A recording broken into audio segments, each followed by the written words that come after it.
Kakabit na natin mga idol itong icebreaker dito sa unahan. Itong kadugtong, itong palomo na kinabit natin nung baol pa lamang. Kailangan mayroong kadugtong ito ng palomo na naka-arko dito sa unahan. Para ito ang magsisilbing depensa dito sa pagbangga sa mga bato. Dito sa amin mga idol ay batuhan. Kailangan talaga dito ay mayroong palomo na nakaarko dito sa unahan. Dahil itong unang bumabangga dyan pagka dumudoong. Kailangan maganda mga idol ang pagkakabit nitong icebreaker na ito. Dahil pagka dito sa amin mga idol ay taghabagat at malalaking alon, pag sumasabay sa alon at bumangga sa bato at mahuna-huna ang pagkakabit ito, talagang pwedeng mawasak ito. Kaya kailangan dito pati yung kahoy na mulawin. Yun ang ginagamit nating pampalomo dito sa unahan. Pinakang icebreaker.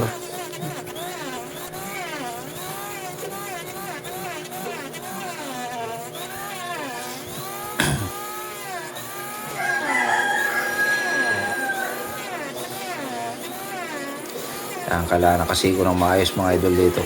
Saka ito ipapatibay din dito sa dugtungan mga idol ng roda. Ito mga idol palomong ito, malaking tulong dito sa kasko. Bago pa sumayad ang kasko sa bato, ito muna ang unang tatama sa bato. Itong ating kinakabit na palomo na ito.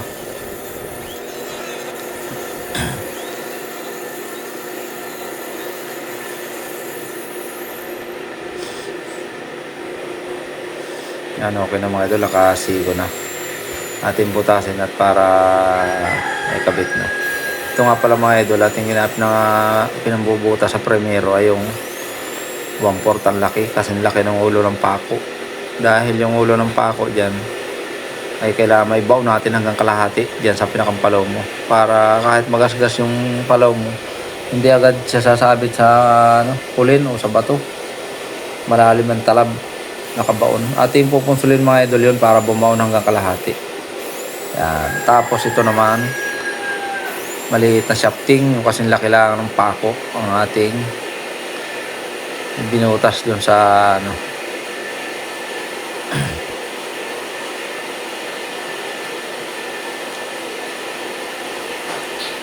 ating epoxy na para may firme na.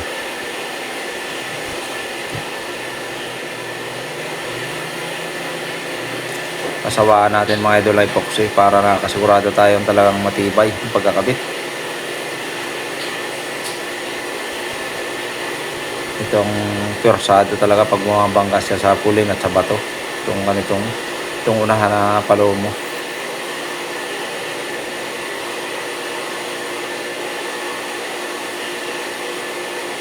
Yan, okay na. Epoxy na rin.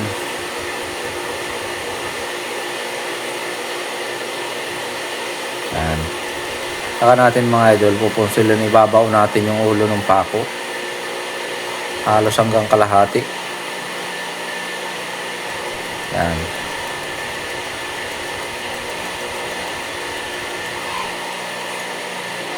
Napakatibay na mga idol yan.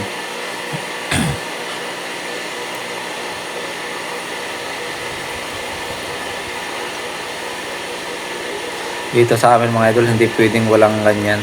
Talagang lahat ng bangka na ginagawa dito, talagang nilalagyan ng palumo o kilya. Yes.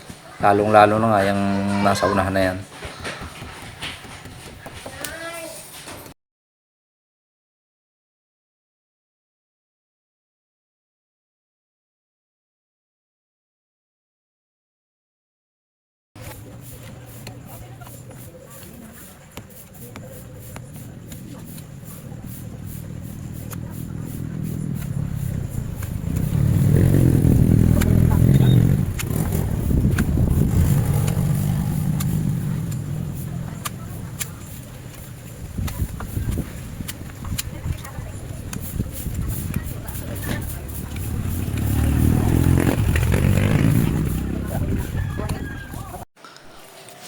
Sukat na natin mga idol itong ating ikakabit na timon. Yan, medyo malaki mga idol itong timon na ikakabit dito. Ang sukat po ng plate na nakakabit dito ay 12 by 14. Yan po ang sukat ng plate ng timon na ikakabit dito natin sa bangkang ito. Yan, ating butasan ng mga idol para may suot na yung PE pipe. Yung pala ang tawag mga idol dyan sa kulay itim na tubo na yan, PE pipe. Yun ang sabi ng ating mga solid followers. Napakaganda mga idol ng ganyan tubong plastic na kulay itim na yan. Matibay, napakakunat. Hindi agad talaga nasisira. Yan. Lagyan na natin mga idol ang baral dito sa ibabaw. Yan, para may sintro na natin ng ayos. Kailangan may mga idol bago natin gawa ng baral, sigurado na natin na tapat itong ihi dito sa ating timon na ikinakabit. Yan, kaya mga idol ang ginagawa ko para sigurado talaga siyang walang mintis. Yan, saka natin isusukat itong baral na yan mga idol ang magpapasilbing patibay diyan sa ating shafting ng timon diyan sa ibabaw. Yung tabla nating ikakabit na yan. Yan.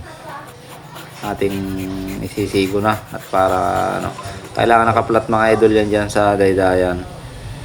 Kailangan pantay lang yan para pag nilagyan ng taklob nakaplat ang taklob diyan sa pinakang baral nating ikakabit.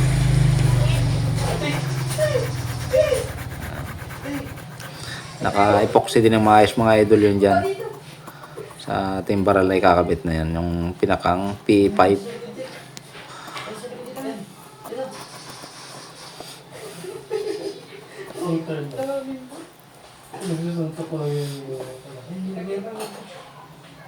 Yan, sa mga nagtatanong mga idol na ating mga viewers at mga followers, yan, ganyan lang mga idol ang technique sa pagkakabit ng timon.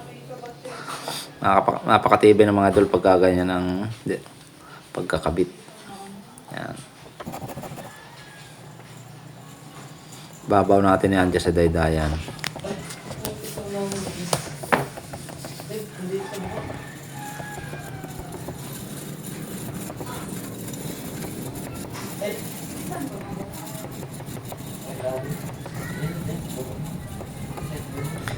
Tapos yung PE pipe na yan, ating gagasgasin para dikitan ng maayos ng epoxy. Dahil pagka hindi mga idol maayos ang pagkakabit yan, pwedeng umusos yan pababa. Dahil napakabigat mga idol yung timon nating kakabit niya dahil malaki ang sukat. Kaya kailangan matibay ang pagkakabit niyan.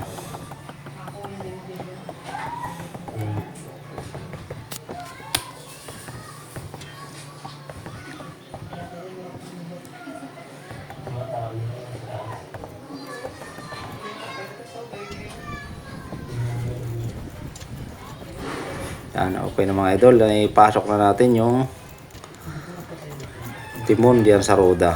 Ating gasgasin muna mga idol para kapitan ng maayos ng epoxy. Pagka in-epoxyhan natin diyan sa roda yan, pati pipirme na, hindi siya uos-os pagka tumigas ng epoxy. Kailangan kapitan ng maayos sa epoxy yan. Ito pati bandang itaas diyan sa tapat ng baral, dapat ay gasgas din mga idol yan ng ginagasgas natin ng lagari para kapitan ng maayos ng epoxy. Yan, gaya lang mga idol ang technique sa pagkakabit ng timon. Yung iba mga idol ang ginagamit yung mga tubong tanso, pero kami dati gayon ang ginagamit namin, pero ngayon ay ito na, itong PE pipe na ito. Napakatibay mga idol ang ganito, kahit subukan nyo po. Saka eksakto lang talaga yung ating shafting. 3/4 mga idol ang shafting ng ng timon. Yung pinakang ihi niya 3/4. Kailangan sigurado mga idol ang ating timon. Kailangan talagang malaki at saka matibay ang pagkayari. Dahil pagka inaabot tayo ng lakas, At sa pagpapataw-pataw natin, hindi tayo nahihirapang magpaikot ng bangka. Yan, okay na mga idol, nakikabit na natin. Yan, ganyan lang mga idol ang pagkakabit ng timon. Yan, naka-align ng maayos yan mga idol. Sinturo talaga ng ihi. Ang shafting na ihi natin, dito itong plate ng timon. Yan, nakagitna talaga yan. Hanggang dito na lang mga idol. Yan, maraming salamat sa panonood. Yan. Huwag sana pong kalimutang mag-like at pakishare na din po. Thank you so much po mga idol at God bless po sa atin lahat.